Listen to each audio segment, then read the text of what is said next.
So you're in a season of loneliness. You've realized that most of your friends don't really care about you, or maybe they're just leading you astray.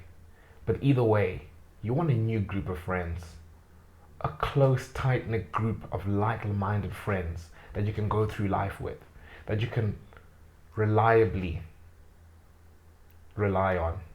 That's not correct English, but I'm going with it. Now, if you're anything like me, you've probably been very aggressive in your pursuit. Start of this year, I moved to a new city, and I was like, okay, cool, clean slate. I hate isolation. I need to find my group. I'm going to be everywhere. I'm going to be in all the social situations so I can find a good group of friends. And 5 months in, I found some success. I feel like I definitely have the breeding ground, let's call it, to build that group. I have friends that could potentially be closer friends. But if you're anything like me, you probably had some kind of success, quite similar to me, some kind of success. Or maybe you've had no success at all. But either way, it's not quite looking, it's not quite what you wanted. It's not exactly the way you wanted it to be. And you still feel that sense of loneliness. Ever thought that God is trying to get you to turn to Him? To change your focus? He's trying to show you something? Because it's something I've definitely been learning. I kind of had an idea he was going to do that at the start of the year, because the way it worked out for me was I came in a new city and I'm like, okay, I've got a job. I'm going to try and make friends at that job and see how it goes from there.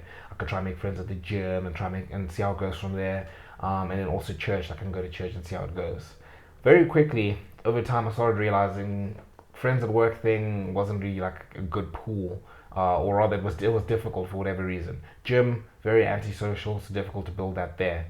But I found churches, right? When I started going to church connect groups, I was like, okay, this is it. Like, I can start making friends at connect groups and at young adults connect groups and just see how it goes from there. Like, that was where I'm going to find my group. And I knew it. I knew it from there. I was like, God is using my loneliness to get me into His house fully and fully start searching for Him. And that's the thing. God will use anything, and He will use your loneliness. He will use your loneliness to get you to turn to Him, to get you to look up to Him. You look around and there's no one you see that's giving you what you want. And you decide to just lift up your gaze a little bit and look up to Him. That's what God is trying to do in your life. He's trying to use your loneliness to get you to turn to Him. And I feel like for me, I just explained to you how He kind of got me to turn to Him. Like, I've found myself in church, like serving and stuff, and I've known that it's not the greatest thing to be like, oh, I'm going to church to find friends and like fellowship, right? Like, I'm supposed to go to church to try and find God. And for me, I went in saying, it's a win-win. I'm going to find God, I'm going to find friends, and I knew eventually I'm going to have to turn my heart to God, and that's what's happening. I forgot which book it is. I have a strong feeling it's Matthew, but I'm not sure, where Jesus says, if you drink the water that this world gives you, you will thirst again. But if you drink of my water, you will never thirst again. And that's just something I'm learning. I can try to find fellowship everywhere I want, so I can finally get that security, that validation I've been looking for my whole life, of like having best friends who are just like you. Or try to find like that future wife and everything. Try to find everything you want. But it will never ever satisfy you. Only God will. Now, I want to sort of pivot this conversation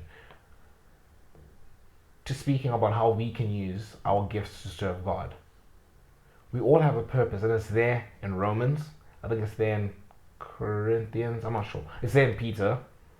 I know it's definitely there in Romans. I think it's Romans 12, where it speaks about any gifts we have, we should use them to serve God. Now, getting ourselves to turn to God, right? Like, I spoke about how God has used my loneliness, how He's using your loneliness to get you to turn to Him. But what does that look like? It's very difficult for people to understand what that looks like. And I think the first step is just understanding that we all have a purpose in building God's kingdom. We are made in His image.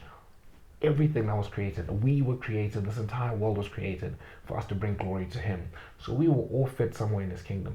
We all have a purpose that we can use, we all have a purpose to bring glory to God. So don't make no mistake about that. It's not, oh, I'm not meant to be in ministries. Maybe I don't really have a purpose to serve God. I'm just meant to be here to be a good person and get to heaven. No, no, no, no. We're all here to serve God in His kingdom. Now, where can you start with that? How can you figure out where should I start with that? Romans speaks about using your gifts, whatever gifts you have, to glorify God. And I just mentioned it now about like getting into ministry and everything. Your purpose doesn't necessarily have to be being planted in full-time ministry. It can be just in the job that you are in now. You use that. At my Connect group last night, there was a parable that was spoken about. The one about the master who had 3 servants. I forgot how many servants it was, but basically one servant got given like 5 pieces of gold. The other servant got given like 3 pieces of gold, and then the other one got given 1. The one with 5 took his 5 and he went and he came back with 10. And then the master was like, well done, my good and faithful servant. The one with 3 went and he came back with 6. Well, I don't know exactly the amount, but the gist of the story is going to be the same, right? He came back with 6, and the master was like, well done, good and faithful servant. Then the one that only got 1 was looking at the other people saying, oh, you only gave me 1. I'm going to go and hide it because I'm scared to lose it. And I brought it back. And the master was like, he called him wicked. And I was like, what? Like, I thought I was doing a good thing in hiding, but it's like, you were so concerned with the fact that I gave you so little, and you were so concerned with losing it, that you basically threw it away. And that thing you tried to do to preserve it because you had no faith caused you to lose it. And the lesson in that story, and it's all about faith, right? But the lesson in that story is using whatever God gave you to glorify Him in whatever capacity. Your purpose on this life could be to just influence one person, to have an impact on one person's life. Or it could be to have an influence on 100 million people. It doesn't matter, we all serve a purpose in God's kingdom. And the way we can find that is, first of all, just look at yourself and be like, what gifts do I have? It doesn't have to be anything crazy, as I said, like they're all different levels. It doesn't have to be like, you could be a decent speaker, right? Like, you know, I can make YouTube videos now. I feel like that's kind of my purpose. I'll get into that soon, right? Like, I can speak on YouTube channels. It's not the greatest. I'm trying to improve it. But like, you know, I'm not, you know, president of America giving speeches in front of, you know, hundreds of millions of people. Like, that's scary. I feel like I can get to that level in terms of like, you know, building, because, you know, when you're speaking, it's kind of just practice, and just improving. But even if I never get to that level, even if for you, you don't feel like you can speak in front of a camera, even if it's just one-on-one, just learning how to speak with people one-on-one, that's still like a speaking gift. If you're good at one-on-one conversations and impacting people, that's your gift. It might not look the way you think it should in terms of like influencing hundreds of millions of people, but whatever it is, it can influence people. Now, if you can go read in Romans, you can also just Google search like Bible scriptures about using your gifts, and you can they're lists. There's like list of gifts of prophecy. I forgot the other things, but basically find whatever you're good at and how you can use that to glorify God, whatever it is. Now, I want to speak actually before I speak about what I feel like my gifts are and what my purpose is. I'm gonna speak about something I learned from Pastor. Right, this guy's is Pastor Andre from Rivers. I'm Rivers Santon. He had a sermon, I think it was last week, from when I'm recording this video. He said that he's heard all these things about how, you can get burnt out in ministry and everything. And what he said was that if you do it correctly, and if it's truly your calling, and you listen to God's voice and not your own desires, you'll never get burnt out. Because serving under God, and I spoke about this in my last video about how we should find our identity in God, and everything else can be taken away from you, but never God. God is a firm foundation. If you're doing something that you've been called by God, the author of tomorrow has ordered your steps. You can't get burnt out, because God has ordered your steps. And he was speaking about how he's 70 and he's just done, like, he travels a lot. He was preaching like 3 times a day. Like, he preached like 14 times in like a week or something like that. It was insane. Like, at his age. And it's like he's got more fire than ever, because when you're doing something that you've been called to do by God and not off your own desires, and you're relying on his strength and not your own, you get more energy from what you're doing because it's fulfilling. You're meant to be doing it. And I guess the question you can ask yourself is, other than asking, where are my gifts or where do I feel like, where are my interests in it? It's just ask yourself, like, what is something I can see myself doing for an entire season? Again, it doesn't have to be your whole life. It can even just be a season for like 6 months or whatever, 3 months, whatever. What is something I can see myself doing over a long period of time? Ideally, you want it to be over like, like a very extended period of time. What is something I can see myself doing that I would enjoy and be fulfilled? And then you take it from there. Now I'm going to speak about what I feel like my purpose is, and afterwards I'm going to speak about how you can actually know God's will for your life. But for me, I feel like my purpose, and again, I'm definitely trying my best to listen to God's voice, because I know there's definitely a mixture of like, oh, my desires in here versus listen to God's voice.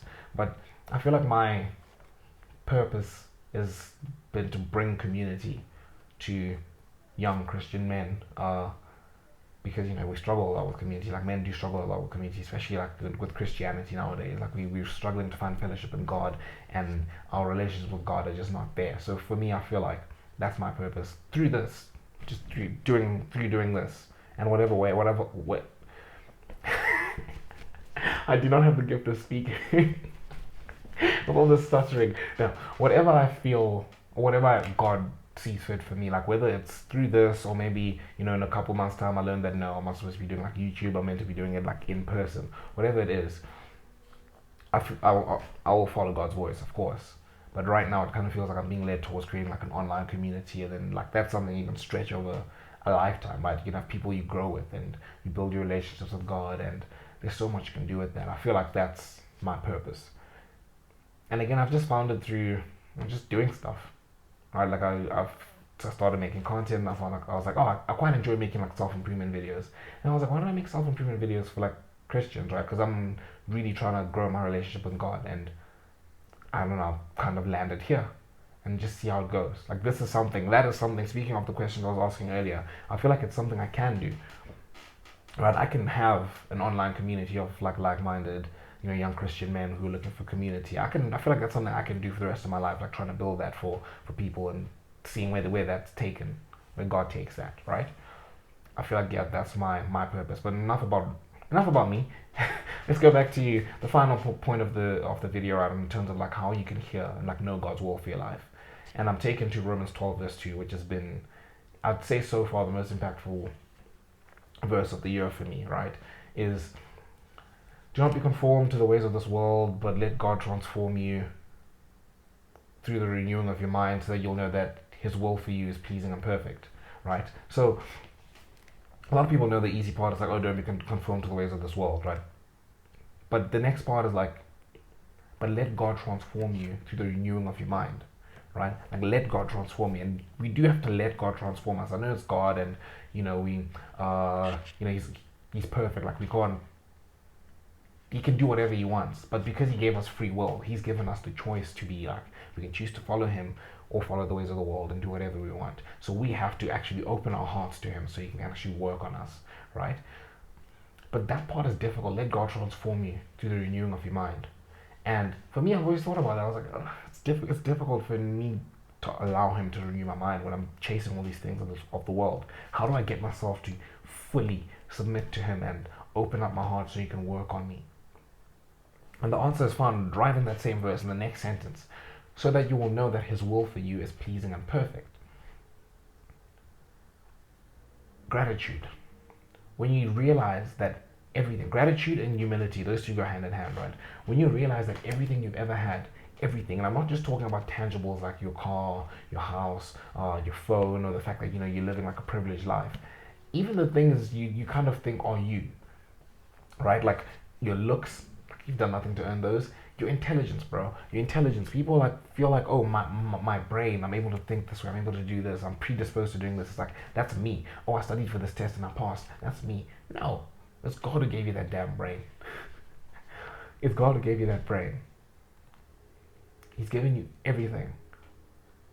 So you need to realize that, oh, God is here, right? And you need to understand that because the point you're at now in your life, everything that's ever happened to you, good and bad, has been within God's plan, right? Like God has ordered your steps. Like, you are where exactly you're meant to be. You're meant to be watching this video. Wherever you are now, you're meant to be. and know that if you follow in God's will, His will for you is pleasing and perfect because He's God. Of course, He loves you, and everything He does, like it's perfect. Like it just doesn't make logical sense for you to be like, no, I want to go my way when it's all powerful God who's given you even the ability to think that I want to do this way. That's been given to you by God. It's like you can't put the gift above the giver, basically, right? So it's just important to sort of humble ourselves and be like, And when you do humble yourself that way, and you're like, okay, everything I have is because of God, or everything, like the fact that I'm here today, or everything good that's ever happened to me,